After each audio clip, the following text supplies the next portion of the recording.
What is up, everybody? Welcome back to the channel. It is your favorite director's favorite director, and in the famous words of Alison De Laurentiis, did you miss me?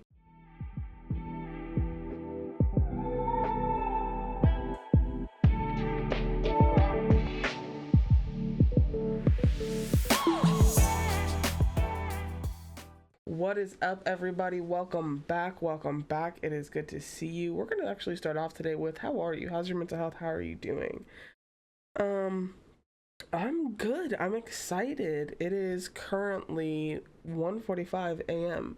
and I was like, nah, we gotta film. We gotta film today. And a lot of it was just because 3 was great, but I'm hearing a lot of good things about 4 and 5, and by good things I mean like I'm gonna be broken, and that's okay. I'm willing to sit through it as long as I have somebody there as my emotional support.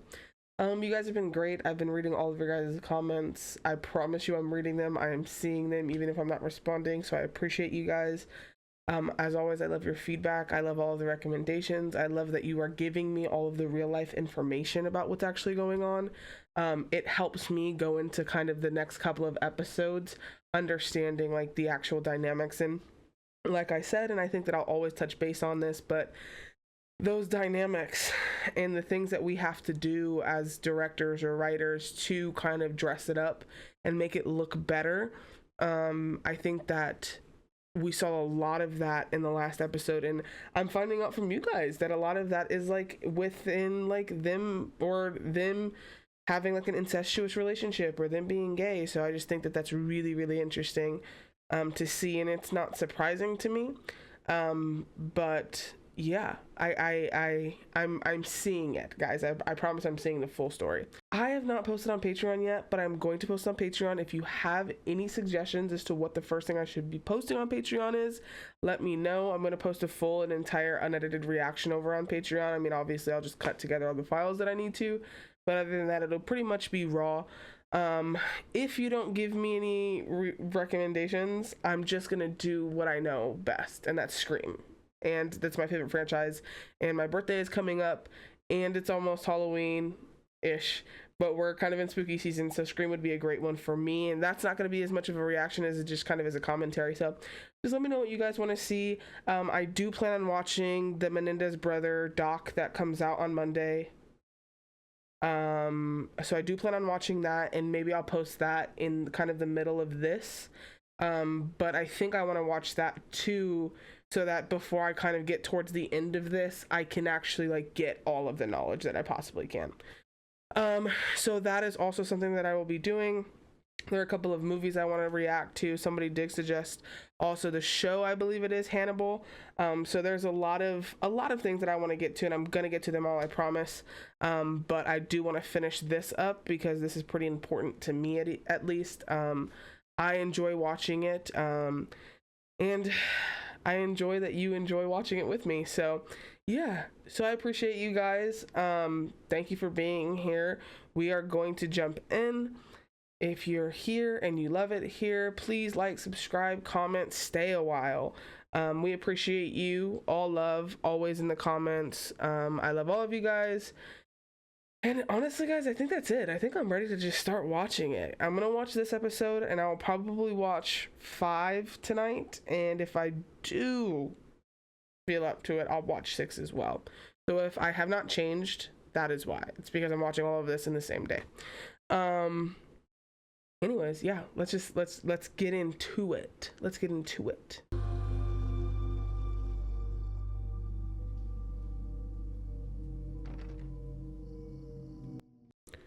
Right off the bat, we're starting off with that cool, warm dynamic. I'm assuming this is them breaking and entering and robbing. Interesting. I didn't think we were going to get this, and I noticed that it was in Calabasas. Calabasas.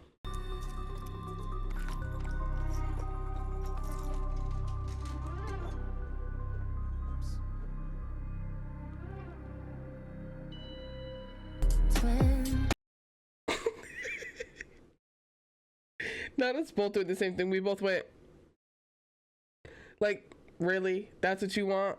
That's funny. That was interesting. Also, my assumption is that that was Lyle. I don't Maybe, I guess it could have been ERIK, but I feel like that was more of a Lyle thing.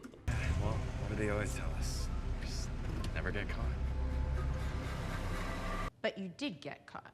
And correct me if I'm wrong, your father had ERIK take the fall for that, right? Pause. Because y'all know I have to give my flowers to my girl, the one and the only, the Leslie. Oh, to all of the Leslies in the world, thank you. On behalf of all of us who love you and adore you, thank you. You're just, trying to pin this all on me? These, we both need to hear this story from both. No, I know what you're doing. My father was a great man and I loved him a great deal. I think that we would call this Stockholm. And I think that he means it when he says that he loves his dad. And I think that because, one, like I said in the last video, our love map just kind of gets distorted when things happen to us. In any context, whether it's a single time event, whether it's ongoing, whether it's, whatever the case may be, I think that when it's something so traumatic, our love map just kind of gets distorted, especially at such a young age. And also, I think that it's interesting that he is still so adamant about my father is a good man. My father is a good man. Excuse me. And I did hear them say that he tried to kind of pin it on ERIK. And I know that this was something that one of you guys did let me know, that ERIK was kind of just this background noise when it came to Lyle and his father's relationship. And so it's not surprising to me that Jose could even possibly think about making ERIK take the blame versus making Lyle take the blame. But like I said, I do think that he does love his father. I don't think that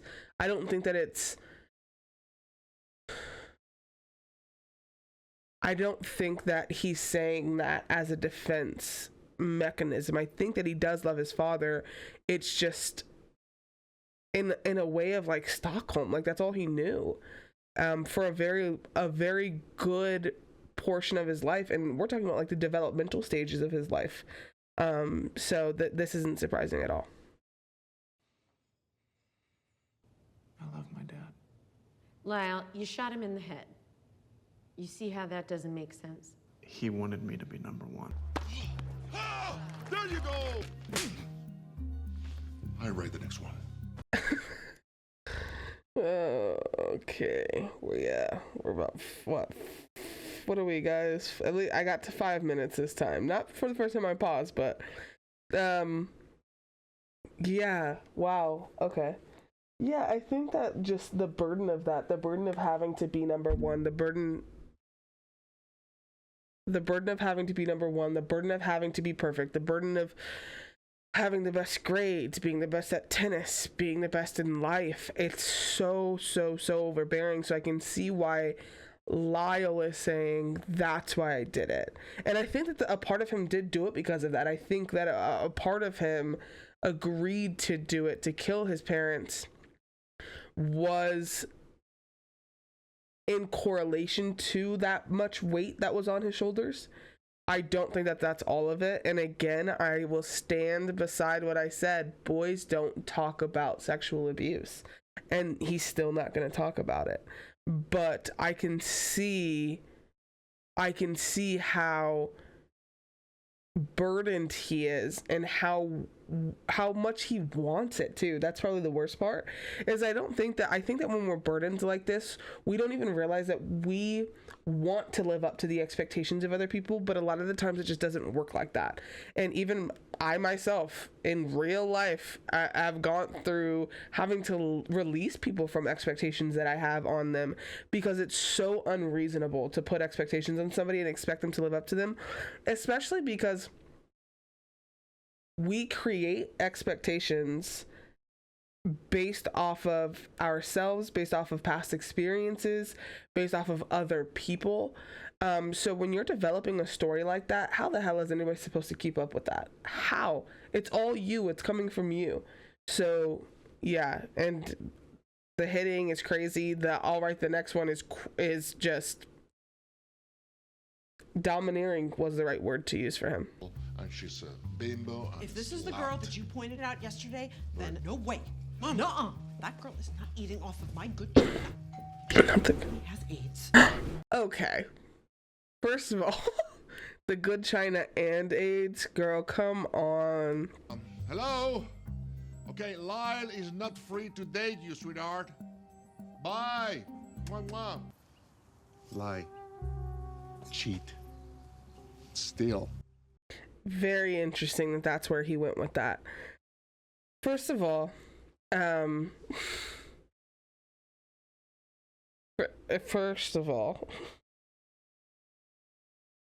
destined for Princeton and destined for greatness is wild. It's like he's living vicariously through his children, and Kitty is just kind of the cheerleader. And I think that that's an interesting dynamic to have, because then you feel like nobody is on your team. And it would explain why their brothers' bond was as strong as it was. Because when you don't feel like anybody's on your team, I think that you resort to taking your own life. When anybody in the world can relate to you, I think that you get what you got with them, with the brothers and the parents dying. But even when he walks over with, I almost called it a pitchfork. The barbecue fork, is that what it's called? I don't fucking know. When he walked over with it, you can tell that it's kind of just it's who he is. He walks over with like this intent, and the intent is, I'm in charge, I'm in control, and I can hurt you at any point in time. And he's already resorted to slapping. He's already resorting to hitting. So I believe him when he says things like, I'm going to kill you. I believe him when he's waving this weapon in your face. Like, I believe that he will kill me. And you can see that even kind of the way that they're backing up from it, which is what you would do with anybody naturally. But I think it hits a little bit different when it's somebody that you know is capable of actually following through with it.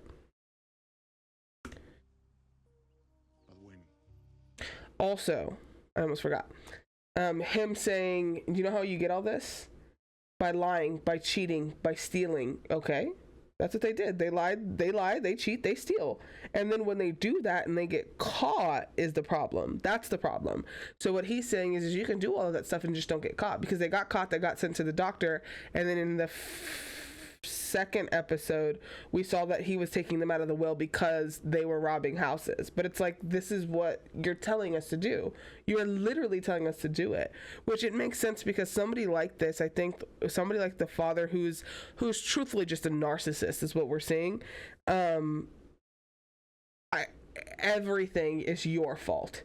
Everything. That's not what I said. I didn't say it like that. I didn't mean it like that, and you knew that, you idiot. Like, that's kind of how he looks at the world, and I see that that's how he looks at his kids. Now, if I'm not mistaken, with Lyle, it was a lot more like, how are you? Tell me about your day, versus ERIK was just kind of not even there. Well, Lyle was caught plagiarizing a partner psychology lab assignment. My son didn't cheat on something important. We have to work something out. I'm that serious. I want to know, did the people that Jose was interacting with, like, I'm assuming this is, oh God, what are they called? The headmaster? I don't know what they're called. I didn't go to college like this. I'm assuming that he had a lot of conversations like this, and it was like I was saying about Lyle when Dr. Oziel had called him, and he said, I want to talk to my brother, and he said, no, I'm not going to do that. And he said, let me talk to him, and he started yelling. It's what the dad does. So what I want to know is did anybody in the real world, and I don't know, obviously it's very possible that it happens in this episode, did anybody come forward and kind of be like, yeah, no, the behavior was odd? Because, like, when you see this behavior in public, right, it's one of those situations where it's like, oh, I can only imagine what this is going to look like behind closed doors. Like, if this is how he's willing to act, if this is how aggressive he's willing to be with somebody who is you know, kind of like a public figure in this situation, if he's willing to act like that with him, be aggressive, kind of raise his tone, he's kind of like laughing it off, like he didn't really cheat on anything important. It wasn't like, but then again, I would love to see what he deems as important. So did anybody kind of go, hey, like this is unusual behavior and this is what he was doing with me, so I think that you should maybe check on the kids? And Lyle here, he's on summer break from Princeton. I don't know if you've ever heard of it. Hey, hold on. Are you losing your hair? Yeah, I think you're going to get a great fit with this model. Oh, yeah, that's the one. I'm assuming that he's losing hair due to stress to living up to it, but that can, I guess, let me know if that's like a genetic thing, like that's a genetic, or something that he had. But my assumption would be that he's under so much pressure and he's under so much stress that it's causing him to literally lose hair. And like, again, it's just like the small things that you don't even realize are happening, like the dad going, hey, are you losing hair in the middle of the executives, like in the middle of everybody in the company? He's saying that. It's like it's like he finds your insecurity, he latches, and then he attacks. And then in order to kind of like continue the cycle, and it's a vicious one, he goes and he makes up for it by like buying you the hair. Like it's such a vicious cycle. And you can kind of see how Lyle was kind of, I mean, for all intents and purposes, turned into a monster ish, because he killed his parents. You don't want to what? Wear a wig. Thank you, Dad, for all you're doing for me. Dad, thank you very much for what you're doing for me. Exactly. The guy in the back is literally everybody's reaction to this. It's kind of like you're just kind of like, this is awkward. And I think it's just so interesting how, I mean, the only word I can really think of right now is brave. It is of Lyle to kind of be like, well, what if I actually don't want to wear the wig? What if I don't want to be... And I think in that moment, he was more so saying, what if I don't want to live up to your expectations? What if I don't want to be the person that you keep trying to make me? And his dad clearly, at least in this moment, has a little bit of fucking restraint, because he didn't fucking hit him, which you know that he wants to, and he probably will when they get home. So it's like, even for him to say, like, what if I don't want to? And then the dad to kind of like, God, there's something just so terrifying about that, isn't there? There's something so terrifying about somebody kind of not looking at you, but looking at you. Because he's, in that moment, the dad is thinking, are you out of your damn mind to question me? So it's just interesting. And I like the guy in the back who's very much, I don't even hear what's going on right now. I mean, it beats asking Dad for money, right? Okay, just give me a number and I'll cut a check, please. I mean, thank you for bailing us out. Nope, you don't get it. First of all, did I miss it? I might have missed it in the beginning of the episode. Was that Craig and ERIK instead of Lyle and ERIK? Because I might have missed that. I definitely could have missed that. And then Craig and ERIK are the ones that brought in Lyle.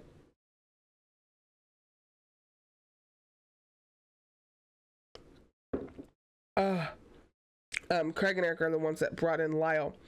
And of course, a nice little transition from the van doors closing to them opening with the cops there. But even in this moment when they're in the car, his dad is going, ERIK tries to apologize, and his dad says, I don't want to hear a word out of your mouth. And then he goes, Lyle, do you have anything to say? And it's like, you're literally in that moment telling ERIK that he is worthless, that nothing that you can say is what I want. Like, you are nothing to me. And that is so fucking sad. That is so sad. Like, as a kid, when all you're doing is striving for your parents' acceptance and striving for approval and striving for love and care and acknowledgement from them, and they're going to sit there and just go, shut your mouth, I don't want to hear a thing from you. It's painful. And then Lyle's kind of like, yeah, we're sorry. And he goes, no. He goes, I mean, thank you. And he goes, no. And it's like, well, then what do you want me to say, dog? What would you like me to say? And it's telling of them. It's telling of the boys, of like what they've been going through. Like, it's easier. I would rather go rob houses and potentially get caught than ask dad for money. Because Lord knows what they had to do when they asked for money. Guys, I'm really stressed out, okay? I'm stressed out, and I'm only 13 minutes into this episode. Because my kids are not going there to talk about this family or anything that goes on in this house. They are not. They were both being abused at this point, correct? And that's kind of why he's like, they're not going to therapy to talk about this family and what goes on in this house. And one thing that I hated that I actually dealt with growing up was what happens in this house stays in the house. The hell it fucking does. Not if it is hurting me, not if it is causing me pain, and not if it is causing me trauma. That is such a shit ass thing to say as a parent. And it's almost like a thing to say, like, it's almost like I need to get away with what I'm doing to you in this house. And that's such a fucked up thing to say, especially nowadays. So for him, I think in that moment, and I'm assuming that the abuse is happening in at this time, he's thinking no, because if they go to therapy, then there's a potential that they're going to talk about what I've been doing, and that's why he doesn't want them to go to therapy. Blah blah blah blah, and that's it. This piece of trash. Yeah, but do you see what I'm saying? Why didn't you tell anybody about the abuse by your father? Okay, yeah, I understand that. Before we get into this, because I can feel it in my bones. I feel it in my gut. It's like, ugh. I literally want to vomit already. Before we get into it, I want to point out something. The way that she is talking to him, I don't think that she's angry with him. I think that she's angry about the situation that had happened. And then I think that it's sometimes human nature. I think that we have a hard time understanding why we wouldn't tell somebody if we were being hurt, or why we wouldn't tell somebody if something was going on or something was wrong. But I do still think that there's another side of that coin where we understand this is your father, you love him, and it's what she says. Excuse me. It's what she says, right? We know this is your father, we know that you love him. But why didn't you say anything about the abuse? We know about everything else. We want to know about the abuse, because right now that's what we need to help you in this process. And you can kind of see him just kind of battling, and it's like you're watching him be worn down. And I think that, much like ERIK, I think that with Lyle it was worse. He had longer to be kind of indoctrined into that lifestyle, whereas ERIK didn't. Not to say that he didn't have longer to be indoctrined into it, but when we are programmed, right? So like, it's like coaching. If a kid comes to me and they don't know how to use their left hand, and they're 18 years old, versus a kid coming to me and they don't know how to use their left hand in basketball when they're 12 years old, it's easier for me to teach the 12-year-old and break the bad habit of not using your left hand, because you haven't been around longer and it hasn't kind of developed and become a part of you. And I think that that's what's happening with Lyle, and that's what we're witnessing, is he was just in it longer, so it's kind of become a part of him. And when that happens to you, even after the threat is gone, even after it is gone, like dead and gone, he still has to be worn down, and he still has to learn how to let his guard down and his walls down. Because one thing that I've learned about Stockholm is that even after they're gone, their effects still wear on you. Even now, it's kind of like, well, if I talk about it, I feel like he wouldn't want me to talk about it. And it's like, it's such a sad thing to see kind of the effects of that. And I think that that's what we're kind of witnessing in him. And I don't think that he's ever talked about this with anybody but ERIK. And maybe even with ERIK, it wasn't nearly as bad, or like talked about as much. And I don't know, but you can tell that he's never talked about this with anybody. So he doesn't even know how to form words, because at least with ERIK there can be some fill in the blanks happening, but with this he doesn't even know how to form the words to get it out of his mouth. This is what happened, and that is so fucking sad. I wanted to sleep in the basement with her so that my dad couldn't come down there. Asking her, does your dad ever touch your privates? How old were you when this started? 6, I think.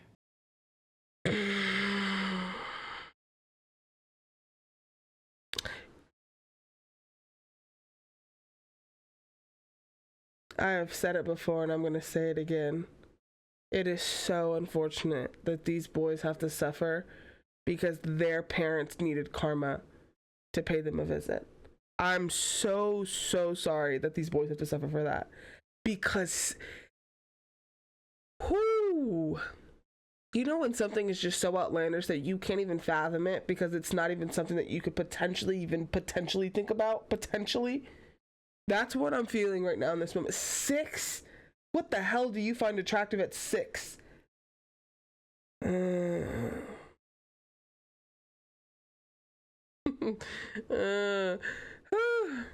Sorry guys, I just don't even want to vomit and cry at the same time, and maybe I will later on for you.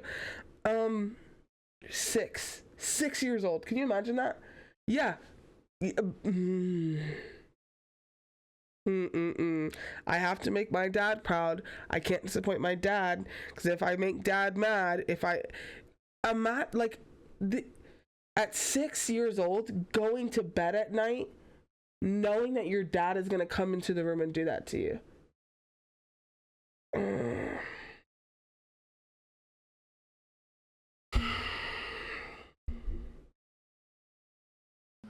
Fondle each other. And did your mother know that this was happening? I didn't think so, no. Guide your movements to fondle him. But with my mouth.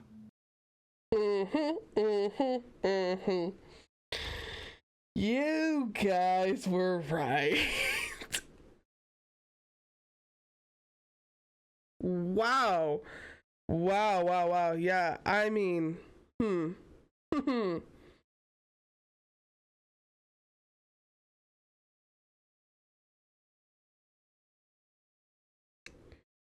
At 7 years old, like, the thing that you should be concerned about the most is what fucking sheets you want on your bed. Do you want a race car? Do you want Spider-Man? Do you want Batman? Like, that's what you should be concerned about at 7 years old.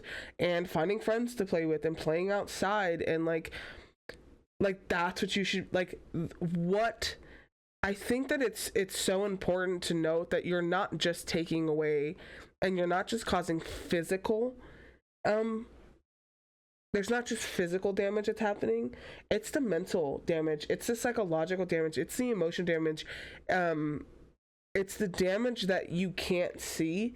And I think that this is why we kind of refer to these things as out-of-body experiences, because in that moment, universe, God, whatever it is that you believe in, is trying to protect you, and it is trying to help you not have to feel that, and it's kind of trying to separate and detach you from it so that you can get through it. And by that, I don't mean that you can suffer and get through it, or you should just lie there and take it. It's like so that you can survive this. And when people say, like, I am a survivor, this is what we mean, right? Like, you have survived something that is so traumatic that it's just the amount of power and control that gets to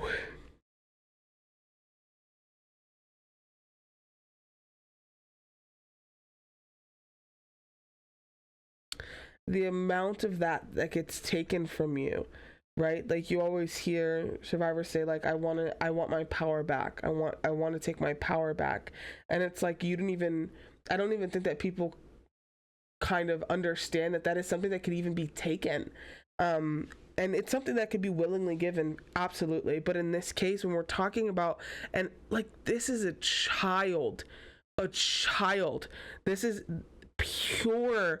This is doesn't really know bad and good and wrong from right. Like, this is a child that has the most pure intent and is only ever going to repeat what you do, because this is what we talk about when we talk about nature versus nurture. Like, this is like, it is a child. Like, I don't even understand what more I could possibly say to you guys. Like, I apologize if the next couple of minutes I'm just silent, because I don't know what to say. Like, I don't have to say anything.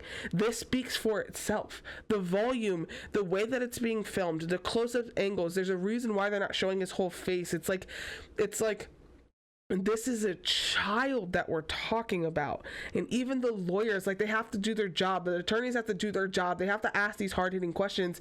And even them, they're trying to figure it out. Leslie's over here trying to adopt a kid, and she has to listen to this damn story. So it's like, this is a child that we're talking about. And I can't say that enough. A child. He would get me naked, and then he would insert the objects. My mom didn't believe her. She just didn't fucking care. But that's when I started to do it to ERIK. But I had to make it normal, right? A lot to unpack right there. The first thing that we're going to unpack is the reaction when he said they used to argue about what I was doing to them, or what was happening. And she said, I'm sorry, who? And he said, the stuffed animals would. Like, Oscar wanted me, like, because he is 7 in this moment. This is what children do. They have imaginary friends. They play make-believe, and their animals talk to them, and their stuffed animals talk to them, and they wrestle with their animals. And then the introduction of the objects comes into play, which I did hear the testimony of Lyle.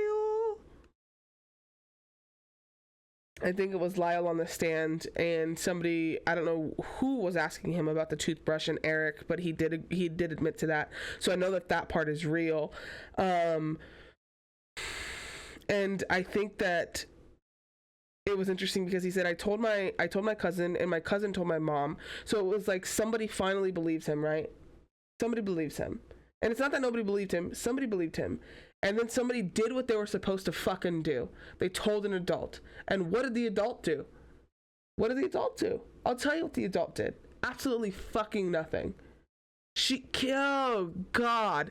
Whether Kitty was in on it, whether she was doing it, I don't know. I haven't gotten that far. I don't know what's true. I don't know what's not true. Whether she was in on it, or whether she was not physically active in it, you are just as fucking guilty, and you are just as fucking responsible for this as Jose. Nobody can convince me that you are not. You are just as fucking bad, if not worse. You're worse. You're worse. Because you know this shit is happening. And you could put a stop to it. Was he abusive to the mom?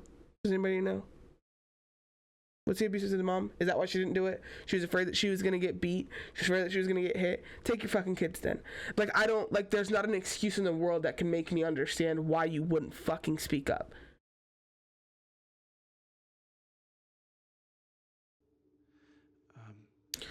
And he said, I did it to ERIK because I had to make it feel normal. I knew it wasn't normal, but I had to make it feel normal, right? Because that's what his love map did to him. He was like, this isn't normal. I know it's not normal. This can't be normal, right? But maybe it is normal because it keeps happening. And he's telling me that it's normal. He's telling me this is what I'm supposed to do. And we don't know any better when our parents are telling us that this is how it's supposed to be. Nature versus nurture. Maybe that's the theme of this episode. I don't know. Maybe each episode will have a theme.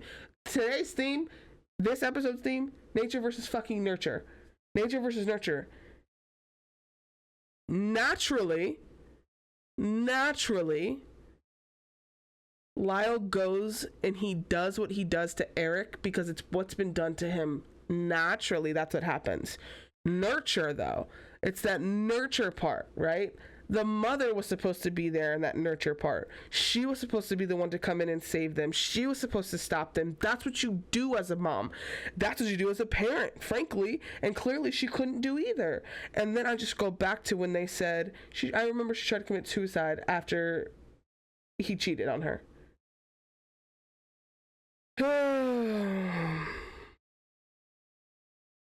Karma, karma, karma, karma, karma. And he would rape me. And it did. It stopped. And now I know why, because he was doing it to Eric. And ERIK, make things up. Imagine how bold you have to be to say, ERIK makes things up.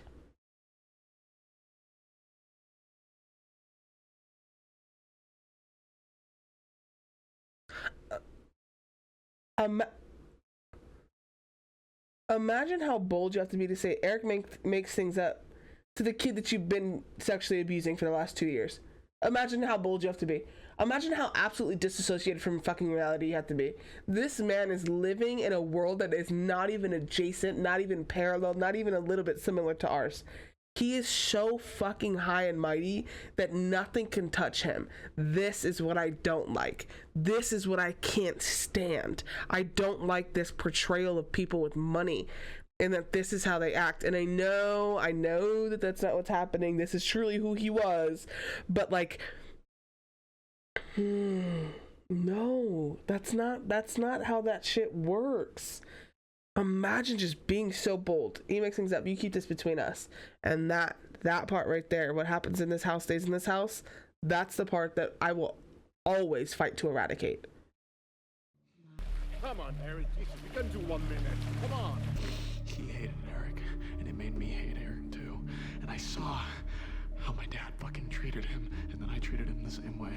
I think that I'm gonna give him his coin, because that amount of self-reflection and introspection that you have to do to understand that he hated him, so I in turn hated him. He did what he did, so I did it too. So it's just like that amount of self-introspection and self-reflection is so fucking important.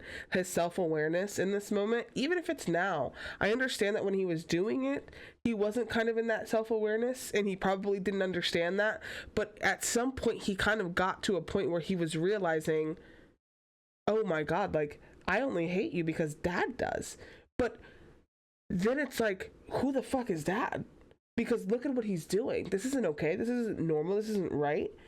And clearly, I think that that's kind of why you see that overwhelmingness when it comes to like the affection for his brother. It's kind of like that overcompensation of like what I did to you, and I have to make up for that. I know what's going on between you and Eric. What? What do you say? Don't fucking play that shit with me! Hold on. What are you saying? I swear to fucking Christ, this is done. You made your choice. I will make mine. What the fuck did I just watch? What was he just insinuating? So that's your choice then. That's your decision then. Eric made his choice. Is he talking about like choosing between his father and his brother?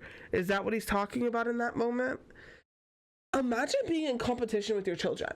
Just imagine, like for fun. Imagine being in competition with your children.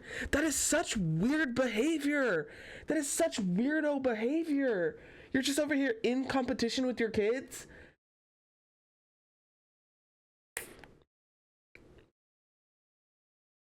I don't even know how to react to this episode, you guys, truthfully. Like, you're just weird. You're a fucking weirdo. You're in competition with your children. For what? And what do you imagine he meant by that? I didn't have to imagine what he meant by that. I knew. He was gonna fucking kill us. And I believe it.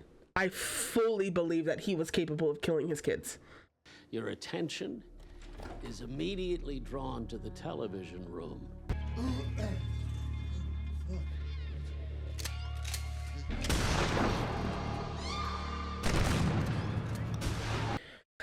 I think it's interesting the way that everybody decides to play the events out. I think because we saw the events in the first episode and because we saw what like actually happened, it's always interesting to see everybody else's perspective of it. And it's always going to drastically change based off of your perception of the brothers. So this guy, we already know, thinks that they are evil. He thinks that when they went in there, they did it with no remorse, no guilt, no shame. And he has no idea why they did it. Everybody's just kind of at this point assuming they did it for the money. And so because of that, you see a lot of things change. You see their wardrobe change. because when they actually went in and did it, I believe that they were in kind of like a dress shirt normally. Like, they weren't in all black. They weren't, like, none of that was actually happening. They obviously didn't come into the terrorist doors. And what I also found really interesting was the look on their faces in that reenactment. And I don't know if anybody else caught that, but even the look on their faces changed to them, for them, because of his perception of how evil they are. They looked evil. But in reality, they were questioning who was going to take the first shot to make sure they went through with it.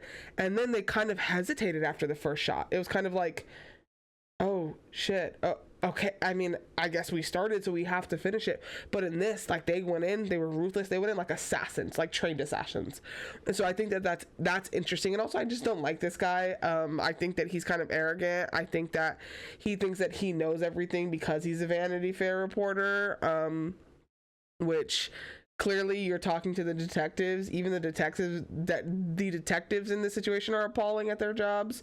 So I don't know how much good reporting you actually did. But yeah, I just think it's so interesting, the perception in which the crime takes place, or whose perception the crime is taking place in. I had no clue we were writing a fucking blueprint for how ERIK was gonna off his parents. No.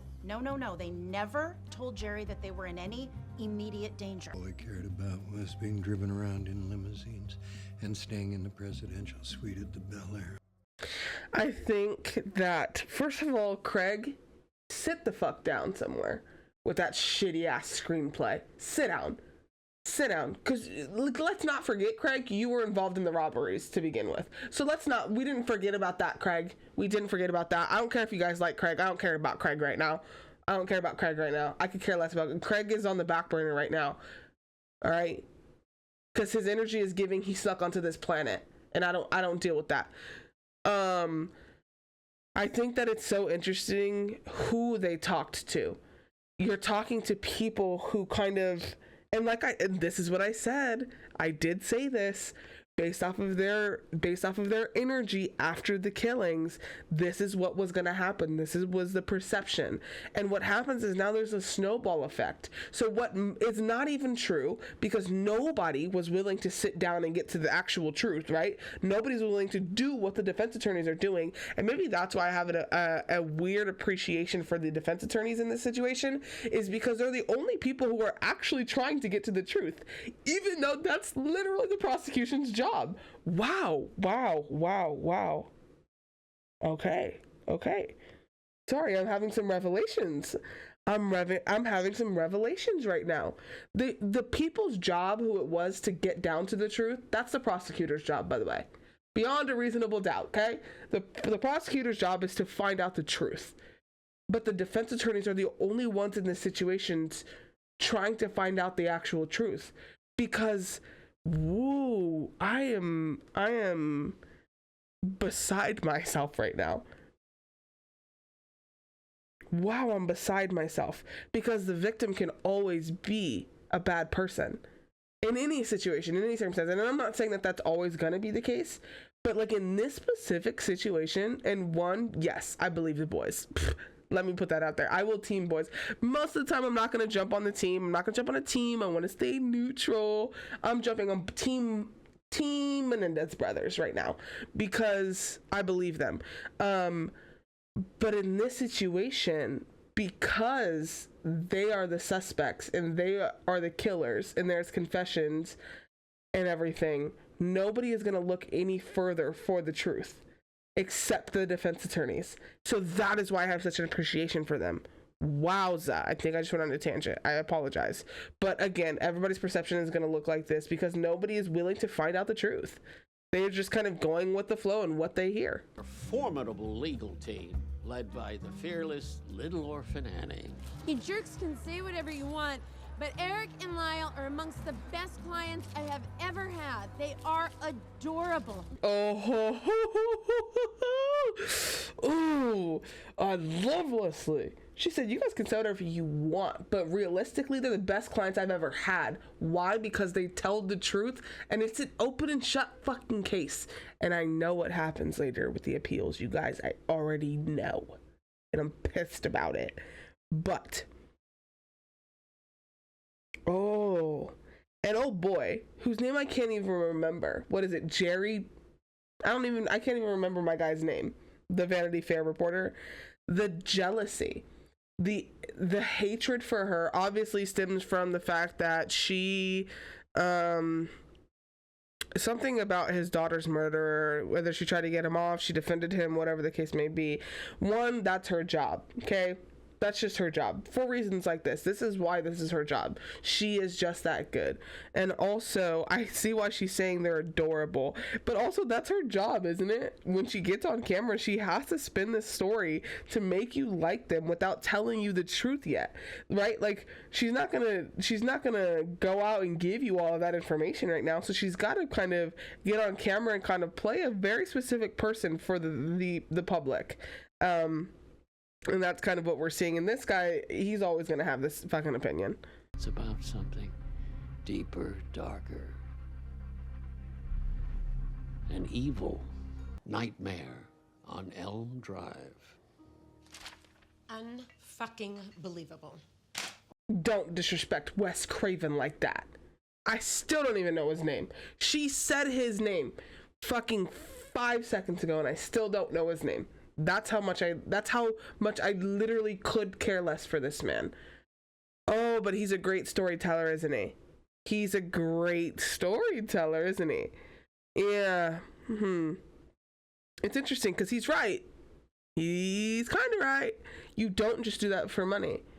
But the problem is that you can't even fathom, you can't even comprehend, which should tell you everything that you need to know. You can't even comprehend or potentially think up what actually happened and why they did it. So you just jump to they're just evil. You can't even think it up. This guy. The boys entered through the terrace doors? Bullshit. They were wearing overalls and gloves? Also bullshit.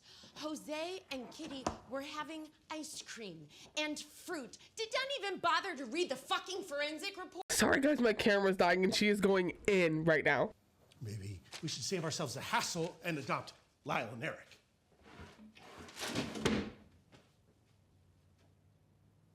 Well, maybe just ERIK.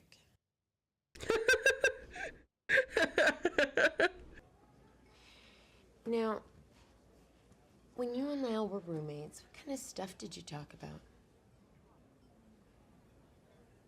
Everything, pretty much. Or I forgot that he said that Lyle told Leslie and his defense attorney that he talked to his roommate in college about the abuse. I told him I was molested when I was a kid. We were molested too. By our dad. So Lyle confessed to you about being sexually abused by his dad 4 months before the murders? I guess my question is why? Okay, let me be sympathetic and empathetic here. My question would be, why not say anything? Is it because he didn't say anything about his own sexual assault experience or molestation experience? So in his mind, he's thinking, I wouldn't say anything about my own, so why would I say anything about theirs? But also, I think that with his, I don't know, it sounds like it was kind of like a one-off type thing. But it sounds like he's aware that, like, it was consistent with Lyle and ERIK, and, like, they were truly going through this for a while. So I guess my question is at what point in your friendship do you say, okay, this is not healthy, and if you are not going to do something about it, I am? And I think that too often we feel that, like, well, it's not happening to me, and it's not my responsibility, and it's not my place. It's a big one. It's not my place to say anything. But it's like, no, it is your place because he confided in you. And as much as you want to maintain that friendship and as much as you want to make sure that you don't do anything to ruin it, when somebody's life is being threatened. And I say that because It doesn't take a gun or a knife or a death threat to threaten somebody's life. When you are doing something like sexually abusing somebody or sexually molesting them,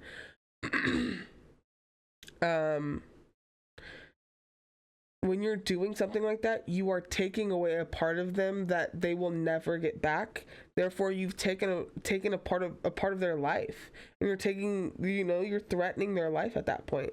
So I think that at some point there has to be a line that we're all willing to cross as far as testing the friendship when it comes to helping or saving somebody that we care about and love. You did this. You destroyed our family. You think I'm stupid?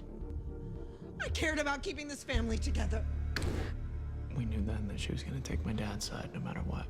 I will never, ever wish death upon anybody. But Kitty, fuck you. Oh, fuck you. I cared about keeping this. I really hope that's like a decade thing. I hope that's like a timepiece. I hope that's a trend that came and went and will never come back, because that is absolutely astronomical and it is not an excuse. That is not an excuse. Your child, you carried this child for 9 months inside of you. Your child was being hurt over and over and over again. And all you cared about was your man. And your reputation and what the neighbor what is Cindy up the street gonna say about the fact that this is happening to my family? I don't care what Cindy up the street has to say. I care that you didn't protect your child. You didn't protect your children. You knew the whole time. You are just as responsible. And my God, sure, you should have been alive and you should be rotting in prison. But listen, the universe dealt its karma for you, and you deserved that shit. You deserved the karma that you got. That's what you did. That's what you deserved. The karma that you got. Even after everything that he had done to her, all the cheating, it didn't fucking matter. Do you see the locks that they have on their bedroom door? That's to keep their father out. To keep out their father. The person who is supposed to protect them, provide for them, love them, care for them. To keep him out of their room. Fits right in my purse. You thought she had a handgun. Is this accurate? Oh my God. Okay, sorry. Like, I forgot that, like, this was real life for a second. Like, I forgot that this... Wow, I was so at peace for just a split second, because I thought that this was entertainment purposes only. Is this real life? Like, did this happen? I don't know much about, like, the lead up. Like I said, I haven't watched anything. I'm really excited to start watching, like, the actual, like, trials and everything. So I don't know, but, like, this feels like I'm scared. I'm scared for them. I'm sorry that I did that to you. I don't know why. It's not your fault. We were never gonna let them come between us ever again. I was gonna protect him. I'm really glad that we got Lyle's perspective, just because I think that when you hear it from ERIK, you know that it happened. Yes, there was never a doubt about it happening. It was just when you hear it from Lyle's perspective and where his kind of mind was at during that whole process. I think that it was interesting. There were definitely some really tough moments for me. That last final kind of moment for them to be on the boat and him to kind of be like, I'm just sorry that I did that to you. And for ERIK to be so forgiving and understanding is such a beautiful thing. And he is such a beautiful spirit. And I can feel that he's probably one of the most beautiful souls. And I would imagine people talk very highly of him. Yeah. Very informative episode. Very, very informative. I think that the dad just... it's like I said, like he just lives in his own world. He doesn't even exist in this realm. It's like he doesn't know how to live with us. or at that time, he didn't know how to live amongst society. He really did think he was better than, and the mom was just no better. You might not have been physically doing anything to them, but mentally you knew what you were doing. And then like there was like jealousy at the end, like that. Oh my God. Ugh. Over it.